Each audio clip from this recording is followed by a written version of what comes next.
How's it going, everyone? This is FactsCast. I'm your host, Ethan, And I'm Jeremiah. and today we're going to be talking about NBA news of the day, I guess. Starting off with Melo being traded to the Oklahoma City Thunder for Enes Kanter, Doug McDermott, and a second round pick for 2018. How do you feel about that trade? Um, the trade, I really feel like it was a steal for the Thunder because they got all-star type player for some role players, even though Kanter was a pretty amazing scorer off the bench. And he was capable of putting up really good numbers. So I feel like the Knicks didn't really lose too much because, of course, Melo was going to be a free agent and he was definitely not re-signing with them. So the Knicks probably kind of benefited from it. They also got a shooter, which the Thunder weren't really one of the best shooting teams last year, so that's why once they gave up McDermott, it was a puzzling decision to me because McDermott's a three-point shooter, so that really surprised me. And then he was one of the names announced to get traded. But getting Melo, that was a pretty good trade for the Thunder because he led the league in catch and shoot percentage, which was I think he shot like 50% off the catch and shoot percentage, so that was pretty nice. And with that trade, the of course, having Paul George and Westbrook to be there as well, they have three All Stars now, all capable of averaging 20 points per game. So if they can all share the ball, spread the ball, know when to get it to each other, and don't focus on their own stats, they'll be good with scoring, and they could potentially win. And with that lineup of Melo at the power forward, most power forwards are really able to they're not like inside scorers anyway, so he won't really have to worry about anything besides really perimeter defense because most forwards do like to stretch the floor nowadays, and they have Roberson as a starting shooting guard to add that defense. So being able to move Melo and having him be able to be a power forward was a pretty good thing because of that. He can actually just will be a good player for them, and I feel like the Thunder will be a way better seed than last year. So if they were a fifth seed last year, I feel them as a top three seed right now.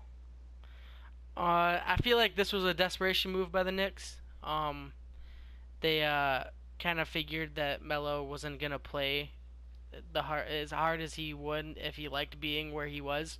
So they had to move him, and after the whole Phil Jackson thing, they kind of couldn't really get much of a deal with Melo that was like 100% worth it. So when Thunder said, "Yo, we got a trade for you, and this is what we got," that's what they said, and they ended up going for it, which was insane. No one expected Thunder to end up getting Melo. We thought, what, Rockets or the Cavaliers? So Thunder picks up Melo in a huge trade, automatically puts them in super team status. So I feel like Thunder definitely won that trade. Um, Also, in switching teams news, Dwayne Wade signed a veterans contract with the Cleveland Cavaliers. How do you feel about that, Jeremiah? I feel like that was a smart, but also I feel like decision by Wade. But I also feel like he could have done better by going to the Thunder, having him as a with the Thunder having him as an option to either come off the bench or have a great defender come off the bench in Roberson. That would be real high chance of competing for a championship. But with the Cavs, you never really know. Isaiah Thomas is expected to be back in January or late December, so they're going to be without a star caliber point guard. D Rose is questionable because he gets hurt quite often. If LeBron or Kevin Love were to go down, like if Kevin Love were to go down again, that would just leave LeBron and Wade. And Wade is getting old now. This might be his last NBA season, as he is 36 years old entering the season. It's maybe his last season, so I mean, I get it. He does have championships already. He's accomplished a lot of stuff that he's wanted to accomplish, but maybe winning another championship to finish off his career would have been a great thing. So I feel like he did good. If everything stays healthy there, the Cavs can definitely compete. But I feel like he could have done better by going to like the Thunder or the Spurs. Uh, I knew right off the bat that Wade was going to end up signing with the Cavaliers just because LeBron James is in the Cavaliers. They're best friends. And even though he showed a lot of interest in OKC, Spurs, Heat, and Cavaliers, at the end of the day, you already know he was going to go to the Cavaliers. That's the one of the best chances to go to the finals, and Dwayne Wade's on his way out of the league. He wants to leave with a championship, and that was like his safest route was with LeBron. And once LeBron left Miami, they immediately told each other they were going to play with each other again. So I I didn't seem surprised with this, but after all the recruitment messages from Melo, George, Westbrook, and other people in different teams, I thought he wasn't going to go to Cleveland just because of that was going to be too easy. I thought that he was going to want to take a different route, but it is what it is. Um, LeBron also stated that his plans to stay in Cleveland haven't changed even with Kyrie leaving. How do you feel about LeBron pretty much saying that he wants to stay in Cleveland? Well, is LeBron? He's like confusing me here because he did state that he didn't he already waive something on his contract. He's waived already because he did want to test free agency. So I still think with the addition of Wade, because Wade, if he does retire this year, I definitely see LeBron going a whole different course, leaving. Because you did say like, didn't you say that they'd be left without anything because Kyrie left? Well, Mm-hmm. I mean they do have Isaiah Thomas. He's an all-star point guard. Let's not Yeah, count out Isaiah but Thomas. once And LeBron's gone and Wade's gone, what do they have? Because Kyrie's already they gone. got they got a tenacious rebounder in Tristan Thompson. They got Kevin Love who can rebound. He can shoot. He can hit him with a post game. He can make plays. He's got good outlet passes. They got um, Isaiah Thomas, of course, who can. He's a very good offensive player. He's a very weak defensive liability, though. That's like his weakest spot. But with that, like LeBron, like he's really questionable right now. Like we don't know what he'll actually do. Like I feel like if Wade does retire, LeBron will be gone. And if LeBron really wants to like go with his legacy of like taking down Jordan to be the number one player, I feel like he should go to a really weak team and make that team go to the playoffs and potentially the finals. If he could do that to solidify his legacy, that'd probably definitely get him in there, like as the number one player.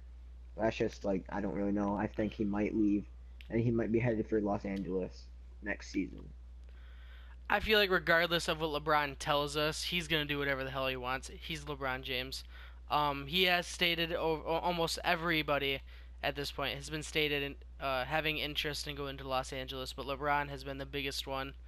Uh, it would be insane to see him go to LA, and like you said, if Wade retires, he doesn't really have much else to do for Cleveland. All he promised Cleveland was a ring. He promised them that he would eventually win them a championship, and he's already done that. So I feel like if he is gonna do what he wants to do, he wants to go to LA. He's gonna go to LA. So if he does what he wants to do, he's gonna be leaving Cleveland. Um, who do you think's gonna be top teams to dethrone the Warriors this year? Top teams to dethrone the Warriors this year. Well, of course, with that, what everybody's calling the Thunder's big three right now is the OK3. Everybody's calling that.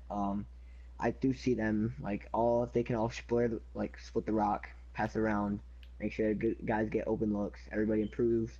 They all work together more as teammates. Addition of two good shooters around Westbrook, two more All-Star players, and they were already a 47-win team last season. So that addition is pretty nice to have those All-Star talent guys around Westbrook. So with that, I feel like they could be top three seed. Definitely have a chance at beating the Warriors. They have a chance. I'm not gonna say they definitely will beat the Warriors. They definitely do have a chance to beat the Warriors, though. They got better talent this year, more shooters, and being able to put Melo at the power forward, like power forward Draymond and Carmelo. That would be a nice matchup to see because Draymond isn't really going to go to look to score, and both of them are like under like average height power forwards. So that'd be a pretty cool matchup to see. Uh, Paul George did give LeBron work in all their matchups, so if he can do that against LeBron, I'm pretty sure he'll be able to do the same against KD. The 2 point guards, Curry and Westbrook, top 2 point guards in the league. I really don't like one of them might go off one night and then the other will like not. The other might go off the other might not go off that other night. They really might just have to cancel each other out. The shooting guard, Clay. Roberson has showed that he can guard Clay. He showed that he can on certain nights. But if Clay is having a really good night, there's no stopping Clay. If he hits fire, he hits fire. It doesn't matter if Roberson puts a hand in his face; he's gonna have to block the shot for it to not go in. Clay, when he gets on fire, is one of the best players in the league at spot up shooting, especially from a catch and shoot, especially from that corner, his designated area. Um, with the center, of course, Steven Adams is definitely better than Zaza and Jamel. I feel like Raymond Felton coming off the bench, a pretty reliable playmaker, pretty decent scorer. So OKC really did work on their bench this year. They got Felton, they got Patterson, who I really thought was going to be a starter until they announced that Roberson wouldn't be going to the bench and Melo would be power forward. So Patterson, he could stretch the floor. He got some good experience at UK, so he's a pretty decent rebounder and he can score. He's a veteran, so some good. He's had some good experience in the league. With that, they got Alex Abrines still a really good shooter, and if he can improve just a little bit, step it up. Like if he can get open, just hit all of his open shots, they have a really good chance. And of course, the Spurs and Cavs and Celtics will definitely have a chance against them as well, because like Spurs, they have that amazing coaching staff with Greg Popovich, who can, and the trainers there, they can pretty much make any role player seem like they're a star for a certain amount of time in a certain game. Um, look what they did with Jonathan Simmons out of the D League. They proved they could take down the Warriors last year in their first game against the super team, winning 129 to 100. So they almost won by a whole 30 points against that team. So, and they got the addition of Rudy Gay, who they could add for some good bench scoring to where the Warriors are not one of the best teams off the bench, even though they did acquire some shooters, not really defenders.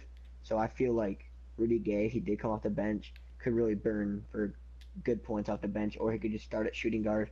And with the Celtics, they got Kyrie, who is going to be their probably main scoring option. And everybody, I don't know, everybody thinks he's going to average 30. I don't really think he will. I think him 21 to 25 range. If he can be a better playmaker, that'll definitely help the Celtics' odds in winning. They have Horford still. He's pretty good. He's good on the pick and roll situations. Not the best rebounder. He can shoot though. That's what they have him for. If they could put him at power forward and get a center, that'd be a pretty good thing because he's really a power forward truly. And with Gordon Hayward, he's a pretty good forward. He definitely is an all-star in the East. I don't know, maybe if he was in the West, he probably wouldn't be again this year. But if he was an all-star in the Western Conference, and the Eastern Conference is generally weaker than the Western Conference, I feel like he'll be putting up numbers this year as well. So with the Celtics, there's that, and the Cavs, of course, LeBron. And as soon as Isaiah Thomas comes back, they have another scorer for LeBron, another Kyrie. Pretty much, they pretty much swap Kyrie for Kyrie, except for Kyrie is a better defender than Isaiah Thomas. Isaiah Thomas is a very weak liability at defense. They did get Wade, whose low scoring season was like 18 in his rookie year, I'm pretty sure, and Kevin Love being spot up shooter and rebounder, and Tristan Thompson being able to rebound, and then J.R. Smith and Korver, two spot up shooters coming off the bench, and D Rose coming off the bench. That's a pretty solid bench. So those are my picks to take like a good run with the Warriors. I think OKC, Celtics, Cavaliers, Spurs. Spurs have been giving them a fight since what forever. Spurs are of course going to give them a fight. Cavaliers of course are going to give them a fight. Celtics, I don't know. We haven't seen Hayward and Irving and Al Horford play together. So I don't know if they're going to be a good trio. OKC also, you don't know how George and Westbrook and Melo are going to be able to mix with each other. But if you go by stats, OKC and Cavaliers, I feel like are the top two people that would be giving Warriors a good fight. But next is about the what team from the Eastern Conference. Knicks just got rid of Melo, and that leaves Porzingis technically by himself. I know Cantor isn't at center, but can the Knicks build around Porzingis? I feel like the Knicks can build around Porzingis if they just move him to center and let Kanter be the starting caliber player he can be. I mean, if you look at Kanter's numbers off the bench, I'm pretty sure he was averaging more rebounds and points per game than Adams coming off the bench in limited minutes. And in the playoffs, he only got really 9 minutes a game. He was still averaging like 7 and 9. So if you give him like a full like 20 minutes, I feel like he could drop 20 a night. And Porzingis being 7-3, and his numbers get better and better per year. Well, so far they have, because he's only played 2 seasons, and this is going into his third season. But if he continues to improve those numbers, just going up slightest percentages, like he went up 4 points per game in his last year compared to his rookie year. He even shot better from both the three and just all around his true field goal percentage. He got better at spacing the floor, of course. He got better in pick and roll situations. He got more to be more of a defensive liability as well. And if the Knicks can really just get a decent point guard to like not even like anyone that has to score, just somebody that can be a reliable playmaker, because they have a low post star in Canner and a post star in Porzingis, and Porzingis can also shoot, and Canner's got a pretty good mid range, and he's working on that three. So if they can get a point guard around the Knicks, I really think that they can rebuild around those two. Porzingis definitely has a rebuild kind of like personality. He's someone that you can put your team on and kind of build around him. He's got a good defense, got good offense, but putting him at power forward, I feel like is a mistake, because putting him at center makes it a lot easier to defend people in the post. But if you want to rebuild around Porzingis, and it's the New York Knicks, you got to remember that they're not very good at making good decisions. The Knicks, if they play their cards right, they can, of course, rebuild around Porzingis. They just got to make the right moves. They got to get rid of a lot of people. A lot of people they have on their team are doing absolutely nothing. But like I said, if they make the right moves, Porzingis could be all-star. Knicks could be potentially even contenders in the East. But going back to the West, talking about contenders, Spurs. No one's been talking about the Spurs. Do you think the Spurs can be title contenders in the West this year? Well, of course, with that great coaching staff they have with Greg Popovich and the trainers, like I previously have stated, Kawhi continues to get better. He's the best two-way player in the league. He's probably the best defender in the league right now. Um, Continues to get better at shooting. LaMarcus Aldridge, who knows? He could get better still, even though he's older. He's getting older. Paul Gasol is his final year, um, so he might be giving it his all. He's getting old. He might be trying to give it his all, give a good push for the Spurs for his last season potentially. Um, Same can go with Tony Parker and Manu Ginobili. Manu's still a good shooter. He's still defensive liability. Same thing can go with Tony Parker. He's still a good playmaker. He's still a good scorer. They stay good. This young talent they got, they did pick up Rudy Gay, so that's another good scorer. So that would be pretty good for them, and I feel like they can contend in the West. Spurs have been contenders for what, 3, 4 years straight, and then before that they were what, making Oh, conference definitely finals. before that. Definitely Um, before 3, 4 years straight. Once Tim Duncan left, I feel like the team did go down a little bit, but they're still like there. So I feel like with the addition of LaMarcus Aldridge a couple of years ago and Rudy Gay, that they do have potential. But with that stacked West, man, I don't know. They're definitely not going to be top four seeds. I feel like they might be fifth or sixth seed, even with Kawhi. I just that West is just it's too stacked now. But title contenders, I mean, anything's possible at this point. Um, OKC, Are you trying to quote Kevin Garnett right there? sure, maybe I don't care, but OKC, you called it the OK3. How long do you think the OK3 will last? Well, George has already came out and announced that his expectations have really already been met, and they haven't even went into the regular season yet. It's all been done within this off season since they've gotten him, and so he's already really kind of leaning towards resigning. And with the addition of Melo, happy and excited as well. And what Melo said in his press conference about how he really is into he want like that was one of the only teams he was willing to like waive his no trade clause for, and he wants to be on a winning team. He wants to be on a contending team. He said that he really wanted to go there because they did pick up the addition of George and the fact that Westbrook he wants to play alongside Westbrook. He said he wants to, and his bond with Westbrook that really will help too. They really have a good bond. He was talking about how Westbrook went into New York to go play a pickup game in his gym with him, and it just kind of really got better from there with their bond. And So if they can really sign Westbrook, like to pick up on that player option, I know that for a fact Melo will definitely resign, and George is already leaning towards resigning. So I feel like they can keep the OK three together. I feel like this preseason thing it doesn't mean anything. It depends on how the season goes. You know Westbrook's not going to re-sign that extension. 5 years, that's a long time. I feel like he's going to pick up on his option. But if you look at the way they're treating the preseason right now, they already favor re-signing with the Thunder. Like you said, they all feel like they're welcome there, and Paul George and Melo aren't used to having a team that are top contenders. Um, so for Paul George and Melo and Westbrook all to be on the same team, it's like why give that up, you know? So I can see them re-signing, but like you said, I feel like it depends on Westbrook and if he re-signs or not. Um, the 76ers, they're all young this year. They finally got Ben Simmons, they got Embiid, Okafor, they got Fultz. Do you think they can be serious contenders in the East? The Feds, yes, I do think they'll have a pretty good season. It depends on if they can all stay healthy. I mean, like just the like loss of just one of the guys this year, maybe they could like slip into the eighth because the Eastern Conference really got shook up this year. So with that, I feel like they could still slip into the eighth. But if Embiid and all of the Feds stay healthy, I really feel like adding, like being able to get an experienced vet in JJ Redick, a spot up shooter, somebody you can definitely rely on to shoot the ball. Markel Fultz, we'll see how he goes.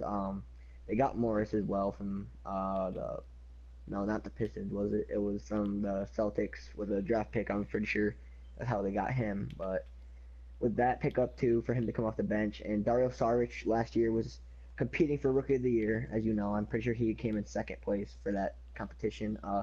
Joel Embiid could have easily won Rookie of the Year last year, and he was only playing limited minutes for half of his time that he actually played. Um, and the other time that he played, he really barely played any games starting, and he did give the Cavs work. Him alone, he was dropping like 20 something a night with a couple blocks a night against LeBron's Cavs, and they barely really like if they could hold on to the Cavs like that, and now they got players around him, and Ben Simmons is coming here this year.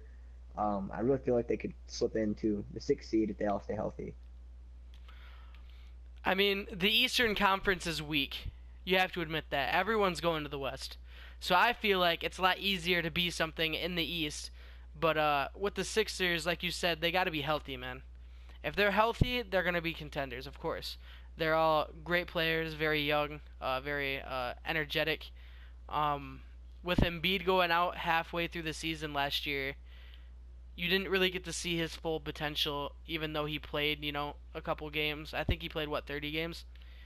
Um, I feel like 76ers, if everyone stays healthy, they could be sixth seed at most. But with our final question, this is a little off script, but after CP3 left the Clippers, you know how he left the Clippers because of Doc Rivers and all of his shenanigans. Do you think that the Clippers should move on from Doc Rivers? The Clippers moving on from Doc Rivers is what you said. Yeah. Should the Clippers move away from Doc Rivers? I mean, of course, the Clippers they could have kept CP3 if they would have just targeted Melo. That's what he said himself. They really didn't want to do that because he was more concerned about his own son, who was not really even a star caliber player. But I mean, they did pick up really good defenders and stuff. But the fact that he's pretty much been putting his family over the team's success recently, I feel like they should part ways and try to find somebody that's actually good. Maybe somebody young. I mean, like look at what the Celtics. They didn't really expect this to come out of Brad Stevens. He's young, and look where the Celtics have been recently.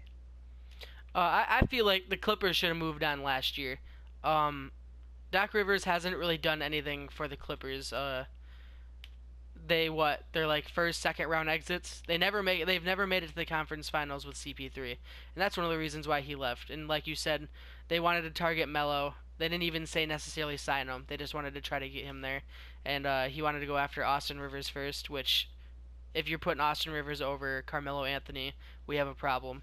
Um, Doc Rivers was putting family first, and that's very biased, not good for the team. And I feel like that Clippers need to make a move within the next year or so. But that's been it for FactsCast. It's been Ethan, And it's been Jeremiah. and I hope you guys have a great night. Peace.